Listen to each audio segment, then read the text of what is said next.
And News 6 reporter Erik Sandoval is in the middle of all of this right now. He's in Wilmington. And Eric, things really have picked up since we saw you last. Over the last hour, it's just gotten insane here, Bridget. You know, we've seen transformers exploding here on the horizon. An hour ago, the headline I told you was the wind. Now it's the wind and the rain, but the wind hasn't died down at all. I want you to take a look behind me. We have several trees that are down here in the downtown Wilmington area.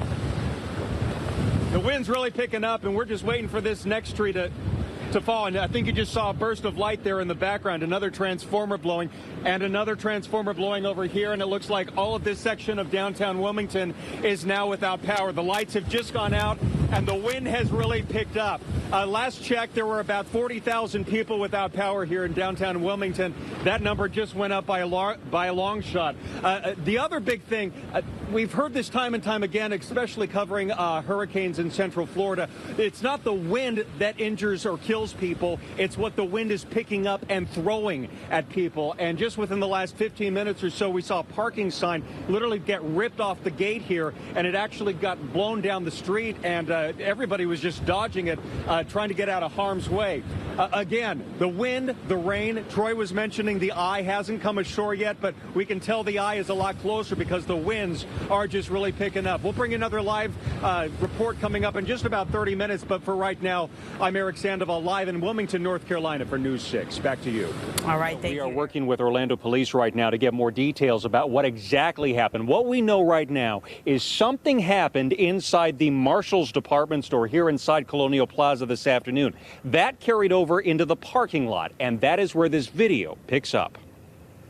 The cell phone video shows the backside of the minivan very close to the entrance of Marshall's. You can see two Orlando police officers appear to be speaking to the people inside. You can see the officer on the driver's side has his gun drawn. And 1 second after the driver lets off the brake pedal, the officers open fire.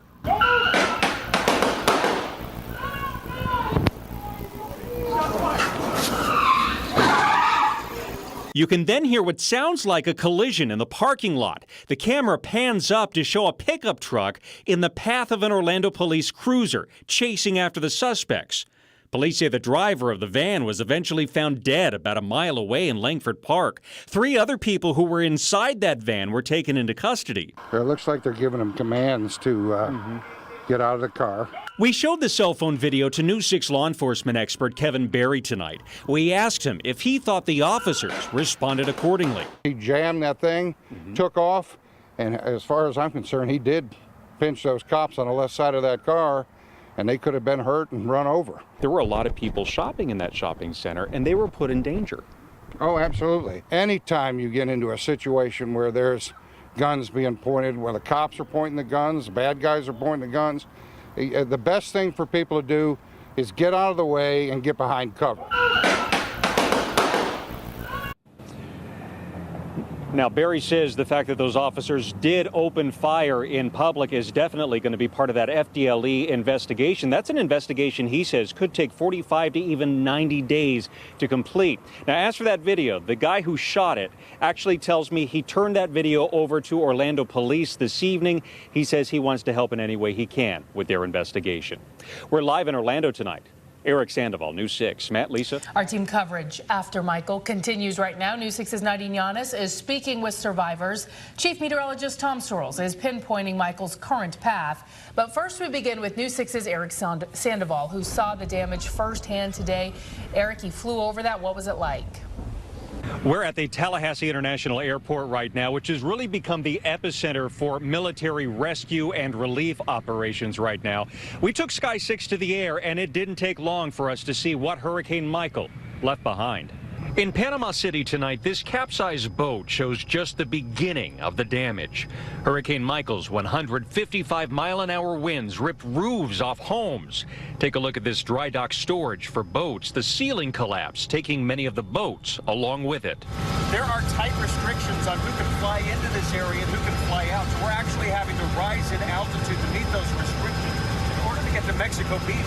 right outside this window. Mexico Beach took the brunt of Michael's fury. Foundations are all that's left in some of the homes that stood here only 24 hours earlier.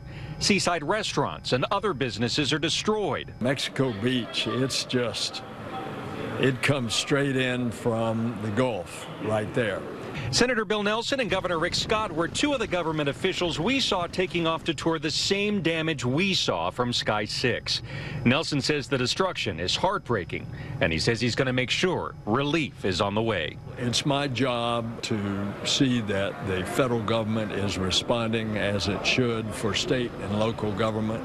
And you can see right behind me these Navy helicopters right here. They are just part of the puzzle that is launching out of this airport. This is a relief and rescue operation that is expected to last months.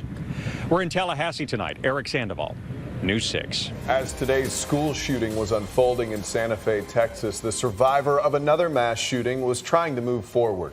Kirsten Babbitt was shot in Las Vegas last year. News 6's Erik Sandoval followed her progress, starting with her time in the hospital, and today he was there when she did something she did not think she'd get to do: graduate from the University of Florida Law School. The student speaker at this graduation says no one knows the journey these students have taken unless they've taken that journey themselves. That's especially true for Kirsten Babbitt, whose journey we've followed since October. Don't understand why someone would do this to so many innocent people. The first time we spoke with Kirsten Babbitt, it was just hours after she was shot in Las Vegas. She was in the hospital. A bullet was lodged between her vertebrae and she needed help breathing. I didn't know if I was going to be able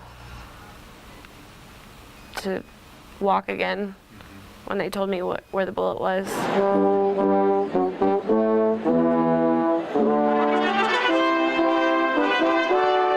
7 months later now, we were there to watch Babbitt not only walk, Kristen Amanda Babbitt, but walk across the stage at her law school graduation at the University of Florida. I'm just excited to be graduating with my friends. But she says she knows this graduation means a lot more. She says her law professors helped her do much of her schoolwork at home, still afraid of open spaces like large classrooms and auditoriums. It was already tough as is law school for most people, but having, everything that happened, it definitely meant a little bit more to me, and I'm just really proud of myself. Proud that she's starting a new chapter, a chapter she says has a lot of possibilities. To be continued, yeah.